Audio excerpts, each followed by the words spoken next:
More team versus wide receiver news around the NFL, and it's not the 49ers, Steelers, Brandon Ayuk story. It's the CeeDee Lamb versus Jerry Jones story. We've got preseason games, rookie quarterbacks on the field for the first time, and what pitfalls do teams in the AFC North need to avoid in 2024? All coming up on today's Peacock and Williamson. NFL analyst Brian Peacock and former NFL scout Matt Williamson bring you expert NFL analysis every day in less than 30 minutes. Get an inside look at the NFL on the field and in the front office with elite breakdowns to next-level analysis and in-depth information only for the real NFL fans. This is Peacock and Williamson, and it starts now.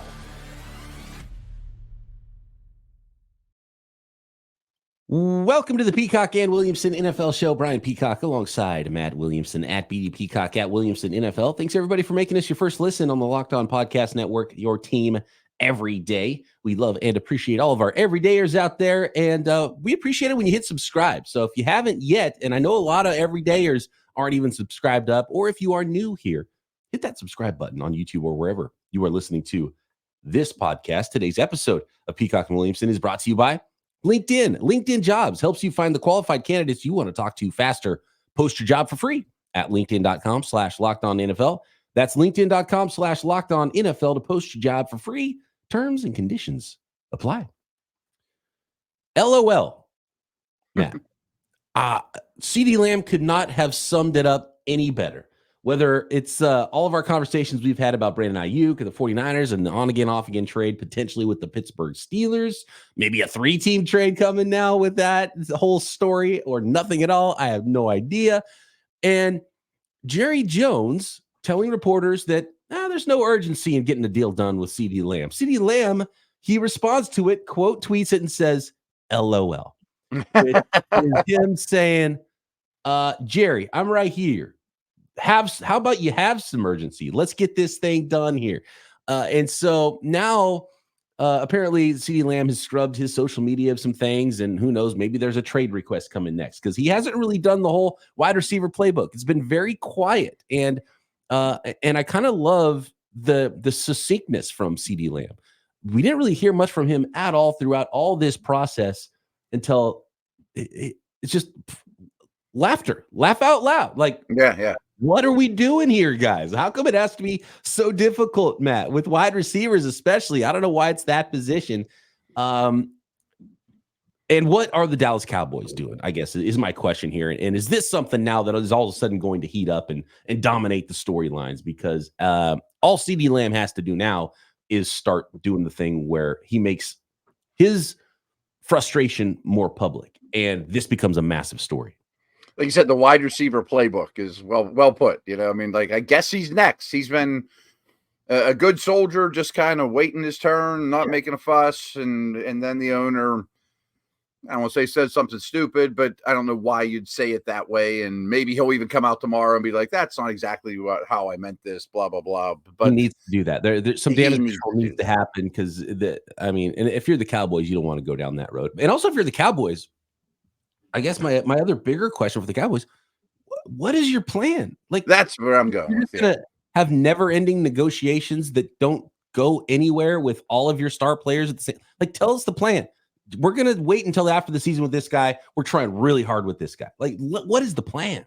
Yeah, I mean, especially because you go maybe more so than any team in the league, you added the least in terms of making your roster better. And you're trying to sell everyone that, we're in it to win it. We're dedicated to these guys. We're a Super Bowl contender. Well, show us. You know what I mean? Like, you're just sitting around doing nothing for 6 months. I mean, since the end of last season, basically, when the rest of the league is moving at a very fast pace. Personally, I wouldn't mind Brandon Ayuk getting out of the headlines for once. I mean, it's been 1,000 years, and it's probably making you and I crazy, but Lamb might be next, and it could be the receiver playbook. And if I were him, I would totally understand requesting a trade or saying, this is bonkers. I want to get out of here. Like, what are you guys doing here? Do I want to even be a Cowboy? All right. I don't know who my quarterback's going to be. If the 49ers are annoyed by Brandon Ayuk and the Cowboys can't figure out how much they can pay their wide receivers, about a swap? What about Ayuk for Lamb? Yeah. And the Cowboys can spend a little bit less on maybe that receiver, and then the 49ers can have a different guy and try to Doesn't help my Steelers. How about I send you guys picks and then you send picks to Dallas and they totally rebuild? I love this too, because we're talking about a 3-team deal and like, oh, did Devontae Adams, could he come back to the 49ers? And they do all this. And it's like, well, why wouldn't the Steelers just want Devontae Adams too if he costs less? Sure. And so something's going to happen, I assume. It's just dragging so much. It's pretty clear what's happening here, I think, to me. And, and we kind of reported it here on the show. And the Steelers think they have their guy. And I think the Steelers think they're bidding against themselves. But you still have to, like the 49ers still have to say okay to the deal. And clearly that hasn't happened yet. So what's the one brick that just finishes this whole deal off, right? And you're done. Is either the Steelers come up a little bit with their offer, so the 49ers don't care if it's a wide receiver coming back, or the 49ers have to find another team to make them feel better about their Super Bowl window. They're still trying to fight. That's the way I see it, is they're waiting for part 2 of the deal. Okay, we're getting whatever picks from the Steelers. Now we have a bevy of picks. We can offer you all these picks for wide receiver X, but that deal is not going to get done right away,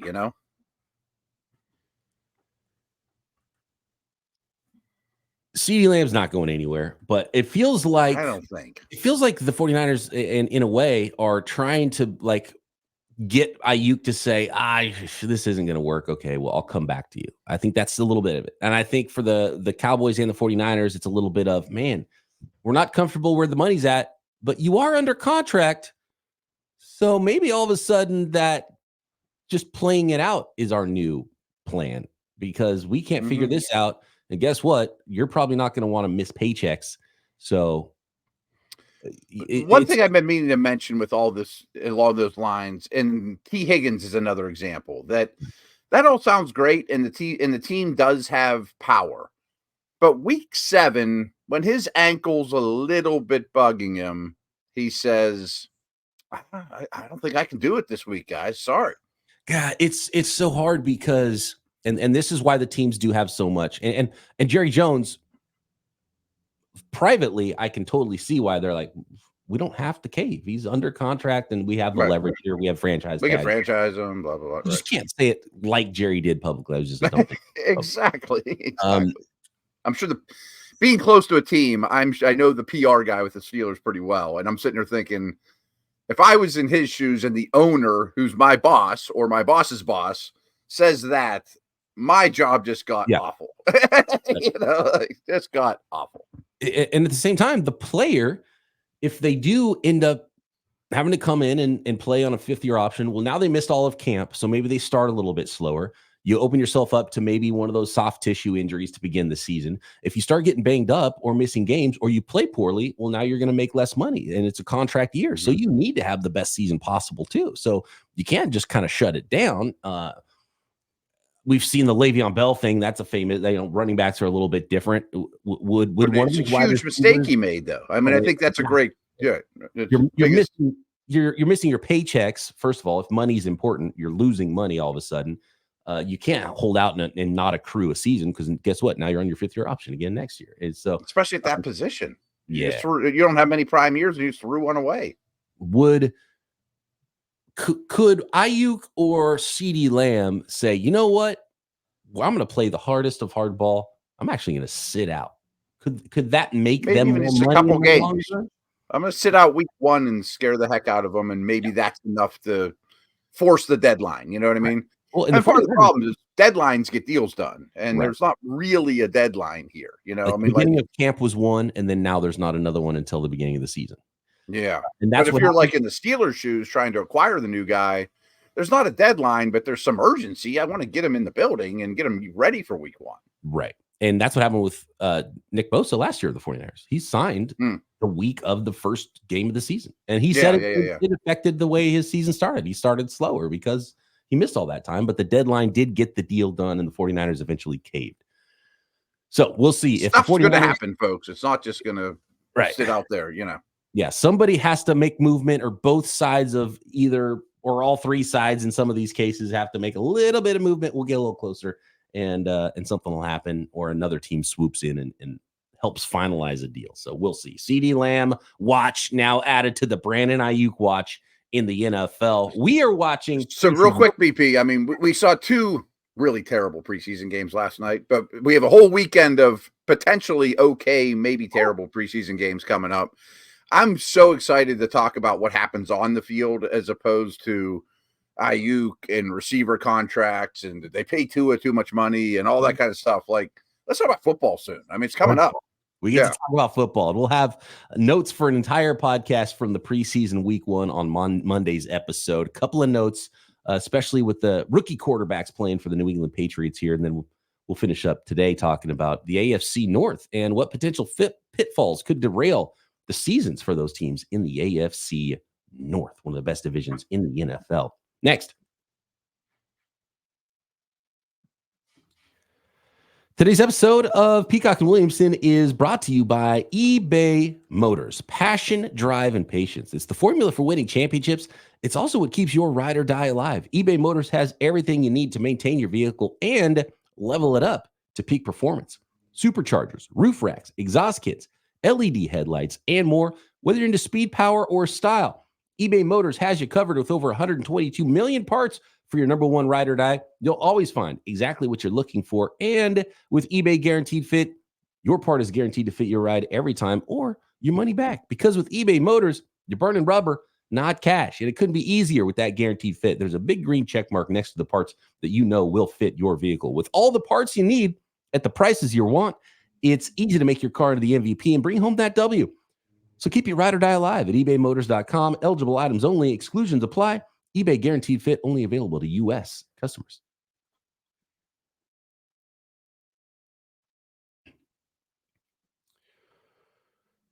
So, Matt, the Drake Maye debut didn't last very long, but the Joe Milton debut for the New England Patriots lasted a little bit longer, and it was kind of fun. Like, you kind of saw the scouting report for Milton. He's huge, has a massive arm, threw some lasers, and he's athletic as well. And you could see why a team, even though they drafted a quarterback in the top 3, said, let's spend a day 3 pick on this other guy too. And he was a lot of fun. I wish we could have had a little bit more fun seeing Drake Maye, but I don't know, is this the right way to play it? Just one series. Here's an NFL game. Get him out of there, and then we'll get him some more work for the rest of the preseason. Yeah, I was looking forward to Maye for sure, but Milton was intriguing. I actually kind of forgot Bailey Zappi's on the roster. So they have 4 rosterable quarterbacks at this point. Might they move Zappi for a 6th-round pick or something? I don't know. Brissett's the starter, of course. I would have played Maye more. Milton's got a lot of buzz in camp, which is understandable. A bunch of beat reporters watching him throw rocket balls all over the field. You know, I mean, that's going to get your attention no matter what at his size. And then we tucks it and run. I don't know what he's doing in the quarterback meeting rooms, you know, things like that matter more. My biggest takeaway of all the games last night, though, is, hey, Carolina, you're the worst team in the league. You do not have stars everywhere. You know, like the Steelers are playing tonight, they're resting Cam Hayward. Who cares if Cam Hayward plays? You know what I mean? Every team has those guys. They rested their top 31 players. And it was like all their starters. I'm like, you don't think Bryce Young needs a little bit of work? You don't think Icky could use a little bit of work at left tackle? That offensive line you put out there was like the 2 of us and 3 other Locked On hosts. You know, like, you didn't get better at all last night. You just wasted a huge opportunity.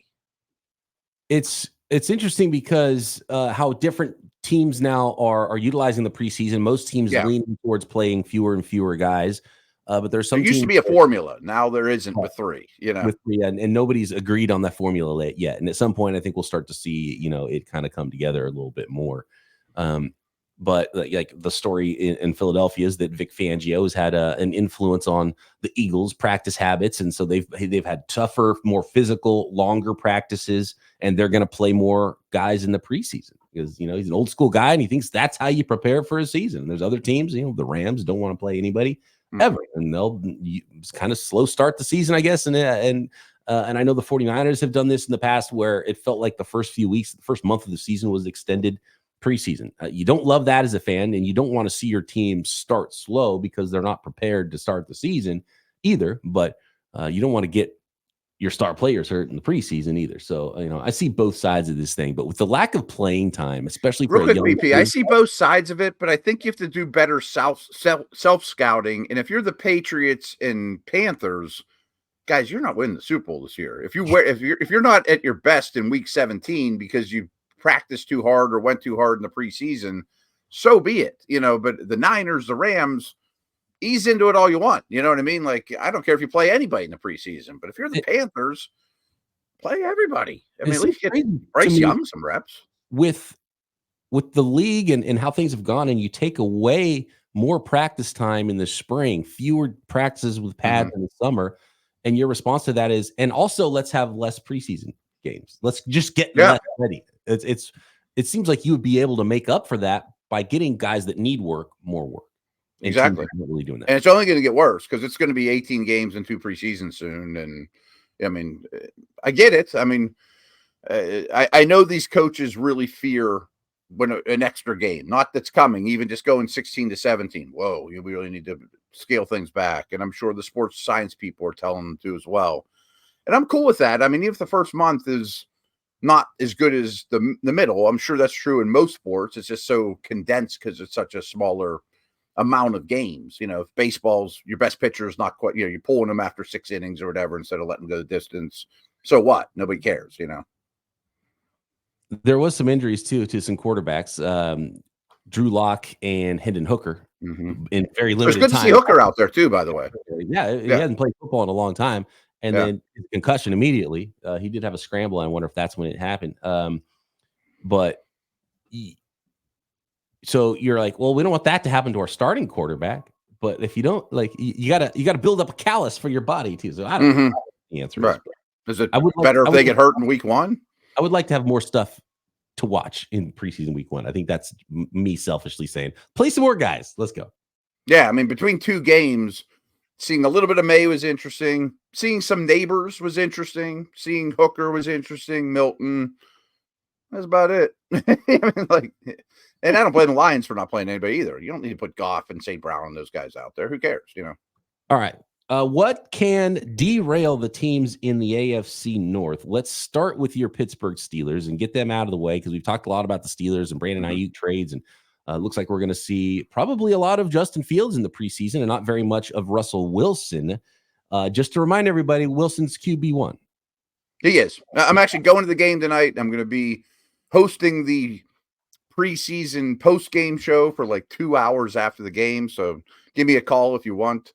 To be honest, it's like my least favorite responsibility of the year, because you get out of the stadium at like 1:30 or 2 a.m. and then drive home. Questions about some of those undrafted call in that we'll see in the fourth quarter. A lot of drunks call in, which is awesome. Oh, dude, the radio calling life. I used to screen calls at a sports talk radio station, and we're on the air 2 hours after a game that ends at 10 p.m. baseball game, and you get some interesting characters calling that line. Oh yeah. Someone will definitely tell me Fields should be the starter, or that he's the worst player on the planet, or both, or what I mean? Like, that's definitely coming. Can't wait for that. What's going to derail their season if they can't figure out a way to get another wide receiver, Matt? I think that's a big one. I mean, there's little things like third corner.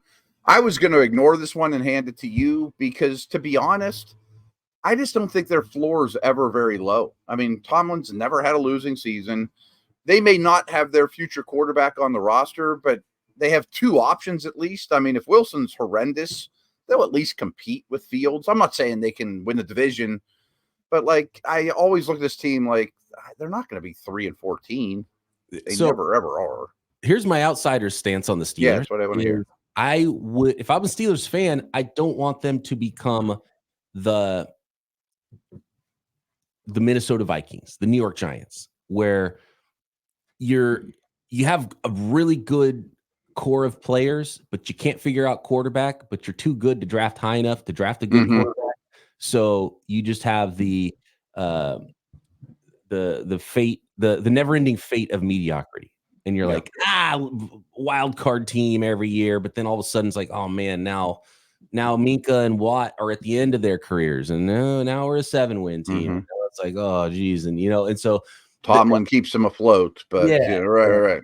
Like, we could argue that's what the last 4 years of Ben. You know, the last season of Ben, the year before that, you know. And that's kind of my thing right now. I was like, okay, well, what's the plan? What's going to get you over that? And it's like, well, we don't want to trade a first round pick because we're not going to draft a quarterback. So we can't do that for Brandon Ayuk. It's like, well, okay. Are you going to be bad enough to draft a quarterback higher? You're going to be drafting 18. So if I'm any team in the NFL, I want to draft top 10 or bottom 10. I don't want to draft 17, 18, 19, 20. I want to draft 29, 30, 31, 32, or 4, 6. You know what I mean? Like, make meaningful changes to your franchise, right? Like, but that's the frustration here. Is, like fantasy teams. I'm not trying to make second place with my fantasy teams, right? I don't care if I'm last. I'm trying to get first. I don't want to be sixth in my fantasy league. I do think since the GM change, they build an offensive line. You know, that was goal number one, and then they'll add the quarterback into the mix. But it might not be this year, you know. But you're right. I mean, it's been 5 or 6 years where you win 8, 9, maybe 10, get eliminated in the first round, or just miss. You know, the seasons ain't good. Yeah, they haven't been a threat either. Like, no, it's they're like, not a threat. Cool, you made the playoffs, but they haven't been a threat. Like, oh, look out, the Steelers are going to win it. Either. Right, they go to Kansas City and get crushed. Go to Buffalo and get beat bad, or you know what I mean. Or defense allows the ceiling to be so high. The floor's is so high. Yeah, exactly. Yeah, the ceiling's not high enough. Right. I mean, Wilson's probably not going to be horrendous, and if he is, Fields won't be horrendous. I mean, they're probably better at quarterback no matter what than last year. And last year they stuck into the playoffs. You know. So you did what you did at quarterback on purpose. Okay, we'll make the team around the quarterback as good as possible then. Mm-hmm. Or if you don't believe in those quarterbacks, why'd you get those quarterbacks? You know, so because they were cheap and they were a good deal. That's right. For the Steelers, I'm like, make a deal. Whatever you have to do, go make that deal. Make your team better. Get over the hump. So go get Ayuk. Right. There we go. I mean, yeah, that'll do that out. They're a tough one though to say what could derail the season. And a lot of it is like, oh, TJ Watt gets hurt again. I mean, even like if Pickens gets hurt and they don't have Ayuk, it's like, well, they're not going to do anything. Young offensive linemen just take a little while to develop, and all of a sudden, you know, quarterbacks that already get sacked a lot get sacked even more. You can't run the ball 3rd and long.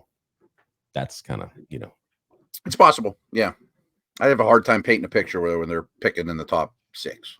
Let's paint the picture for the Ravens, the Bengals, and the Browns. What could derail those teams in the AFC North next?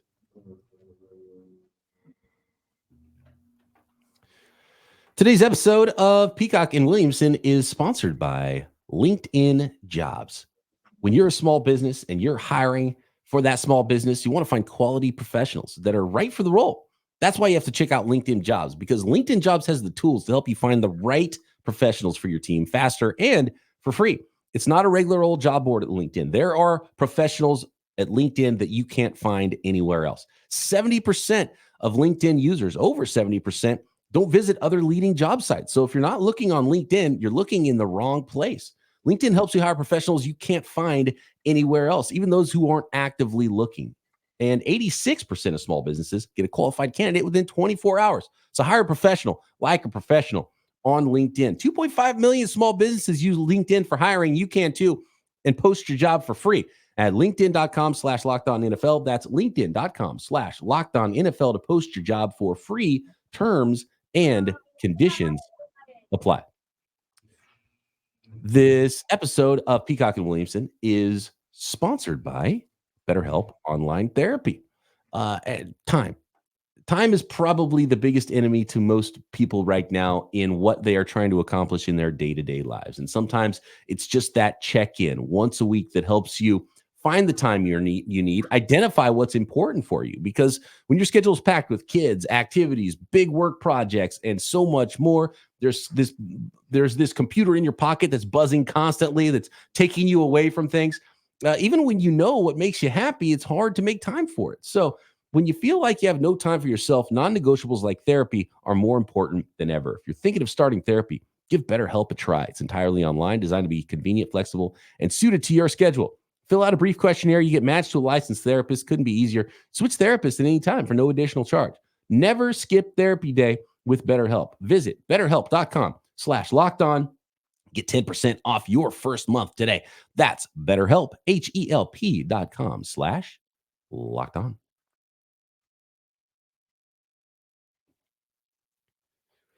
Baltimore Ravens What is the elephant in the room for the Baltimore Ravens? We know that you don't want your star quarterback getting hurt. Injuries are not supposed to be part of our equation here, and maybe some teams are a little bit more susceptible to that than others, especially those that rely on their star quarterback a lot. But injuries aside, MVP quarterback, what's the thing that could derail the season for the Baltimore Ravens? They're also a lot like the Steelers. I mean, it's weird to imagine them picking in the top 6. Like, when's the last time that ever happened? Or, they have that quality going for them. But I see 3 things that I would be nervous about. And one, they lost 3 really prominent defensive coaches. 1 goes to be a head coach, 2 go to be coordinators, so that your best defensive minds left the building. I don't know what that leaves. The offensive line scares me, but they always seem to figure that out. I mean, other than Linderbaum, I don't know who I trust on that offensive line, and a lot of guys left. And then the last one may or may not matter, but I don't love the backups behind Lamar. I mean, Huntley's gone, Henry, and the wide receivers. Like the third wide receiver is not exciting. And, what if Bateman's just okay? I don't like their skill position depth. Brain drain was the number one thing I had here for them. And you mentioned it, losing coaches and replacing those coaches, and defensive coordinator Zach Orr now. I don't know what to expect there. Liked what I saw from the new offensive coordinator Todd Monken last year. Obviously had an MVP quarterback type of a season on offense. But you're right. Like, I was a little bit surprised that I thought Rashad Bateman would be one of those receivers that would maybe be in Pittsburgh, or maybe not Pittsburgh if he had to be traded, but would be somewhere else. And I think they like him. Yeah, so they like him, even though the injury bug has hit him. And obviously their 2023 first-round pick, Zay Flowers, going into year 2. And then Nelson Aguilar is sort of the journeyman veteran with that group. And, behind them, you got a rookie 4th-rounder, Devontae Walker, maybe. And so I see what you mean about depth with this thing. You got Josh Jones from behind Ronnie Stanley, and we know Stanley's been amazing in his career, but the injury problems there. And so, offense is it's on thin ice, but while they're on the ice, it should be fine. I think it should be. I would think so. Yeah. All eyes on rookie 2nd rounder Roger Rosengarten too. Like, you have to continue to develop. It's one thing they have done amazingly though is it's a well-coached, really good organization. Yeah. Right. And they didn't lose coaches on offense. So that's a good sign there for the offensive side of the ball. Plug Henry in. I mean, Henry's going to be a force. On defense, are they going to get enough pressure on opposing quarterbacks is my really only question, because I like a lot what's going on there. Otherwise, I don't love their edge guys. Like Clowney was probably their best edge pass rusher last year. He's gone, Again, development, right? Ojabo, who's going to step up there? And one of them needs to become a dude, High floor team. It's hard to see a lot. They're always good on special teams. As long as Lamar Jackson is healthy and playing well. A guy that's not been able to stay healthy is Joe Burrow. And that's a lot of the reason why in a competitive division, the Cincinnati Bengals were the best seller team in the NFL last year. And we were asked that question, who's worst to first? It's an easy answer. Probably the Bengals, because they're the best team. You got a contract looming for Jamar Chase. Looks like the last year for T. Higgins there. So this feels like a team that's like, okay, a lot riding on this year, this team in a window before things start to change a little bit more. And so maybe too many expectations is that something that could derail you? Too much pressure to be like, God, we got to do something right now, win right now. I mean, Burrow's injuries are an easy one, and that concerns me a great deal, but that's too easy. That's low-hanging fruit. I don't really have any other concerns on offense. I mean, the defense to me is kind of an underreported story of why this team struggled last year. Everyone just says, Burrow was hurt. That's why they were bad. Yeah. Their run defense was bad. Their tackling was bad. The defensive coordinator, whose name I don't pronounce properly, all of a sudden some of the blooms off that rose a little bit. And they made some safety moves, but they lost DJ Reader up the middle. And is the defense back to where it was 2-3 years ago, or is it a problem, and you got to win shootouts? DJ Reader, the most underrated player in the NFL, potentially. That's a big loss, and not a lot of people have talked about it. The secondary, they've had some trouble trying to figure out exactly how that's going to work and where Dax Hill is going to play, and they haven't been able to replace Jesse Bates, and so we'll see what that ends up looking like. You got the veterans in Bell and Stone at safety. Can you cover guys on the outside? So yeah, I'd say it's right. The ship on think about it that way, but I think you nailed it with the underreported thing is the defense in Cincinnati, because when it was bad bad on the field and they've got firepower on offense, and I'm not worried about the you know how I am with running backs, so I'm not worried about someone will be fine. Yeah, someone will be fine there, especially if the passing game's on point. Now, offensive line, there's probably some questions there. How quickly does Amarius Mims come together there? But they don't even need him immediately. It's harder to draw a picture on the pitfalls in this division, injuries aside, but defense I think is the thing, because you're just going to be in shootouts potentially if you're the Bengals. The Browns aren't going to be easy to talk about either, but I do know their run defense numbers over like the last 2 years with and without DJ Reader on the field are like 1.5 yards difference that they give up. I mean, he really makes a difference. Oh, no doubt. Cleveland Browns. Is it just Watson? Yeah. I mean, they're so boring to talk about in a way. Did you hear James Winston telling nursery rhymes? And he's a strange bird. Oh man, his press. But I don't think it's crazy that the team looks around and says Winston's our best quarterback by week 5. Over under games that James Winston starts this year for the Browns. 3. Maybe more. I mean, I'm not sure Watson's 100% healthy from his shoulder, too. I don't know what to expect from Watson. Yeah. Clearly, quarterback is number one pitfall there, and it's not even an injury thing. It's like, who's good? Who's going to lead the Cleveland Browns at quarterback? And even with things being weird at quarterback, they were a playoff team last year. The defense is awesome. It's going to be awesome, too, yeah. Dalvin Tomlinson on the PUP list, need to get him back and ready to go in there. They've even got Ogbo Okunrokwo and Isaiah McGuire and Maurice Hurst and Alex Wright on the second line coming in after Zadarius Smith and Myles Garrett. And so I love that strength on the defensive line. And then Owusu Koromoa coming together as a star in the NFL. And obviously they have Hicks, and secondary is great too. Yeah, so a lot of great players there on that defense. Love the secondary. Ward and Delpit and Thornhill and Greg Newsome as well, who's got an injury. So injuries aside, love the defense. They're fine there. Well coached. Jim Schwartz on defense. Ken Dorsey, the offense, the quarterback. And Jerry Jeudy spending money there, even beyond Amari Cooper. We kind of know exactly what Amari Cooper is, but we don't even. How many combined seasons have we seen Jerry Jeudy and Elijah Moore in the NFL? I still don't know what either one of those players is. No, I know. And I don't have faith in either, which, I mean, it's odd to me that they would sign Winston and Huntley. I mean, how often do you go sign 2 legit backup quarterbacks that make money when your guy's the most expensive quarterback in the league?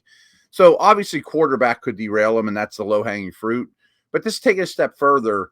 I don't think Nick Chubb is going to be Nick Chubb. And I think they're going to change, to your point, how they play. They're going to be 3 wide, cater to Watson, not be Chubb behind a great line and 2 really good guards. And that could derail things, just philosophically on defense even too. And both your starting tackles are banged up coming into the into camp as well, with Conklin and lost your O-line coach too. Don't forget about that. That's a great O-line coach that left town. Yes. Yeah. That's a great point. I didn't even think about that. That's a massive one there too. So yeah, I mean, offense, it's all about the offense, and they were saved last year at quarterback. Is Winston their savior this time? Is Huntley or DTR their savior this time? If Watson's not the guy, we haven't seen good Deshaun Watson since pre-pandemic. 5 years. Right. Like a lifetime ago. My son's 6 years old. He's barely been alive when Watson's been a good NFL quarterback. Been good. So last note, and we kind of mentioned with the other teams, and I bring this up on Steelers Nation Radio all the time. When you look at these 4 teams in the division, the Steelers improved their coaching staff. They go from Canada to an upgrade, where the other 3 teams all got hit hard. We talked about the Ravens getting hit hard. The Bengals or the Titans head coach comes from Cincinnati, and he brought Daddy with him, who's like a legendary O-line coach from the Browns. So behind the scenes, 3 of the teams got worse and 1 of them got better.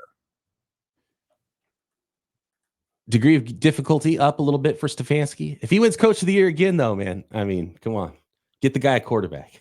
Give him a credit, but man, he does not profile as a 2-time Coach of the Year to me. He's a good coach, but I mean that's like he's not Belichick or Andy Reid. We go. It's like when someone wins the Super Bowl and they were like the 55th man on the roster, Super Bowl champion blank. It's gonna be 2 on gravestone, 2-time Coach of the Year, wearing their ring all the time. Right.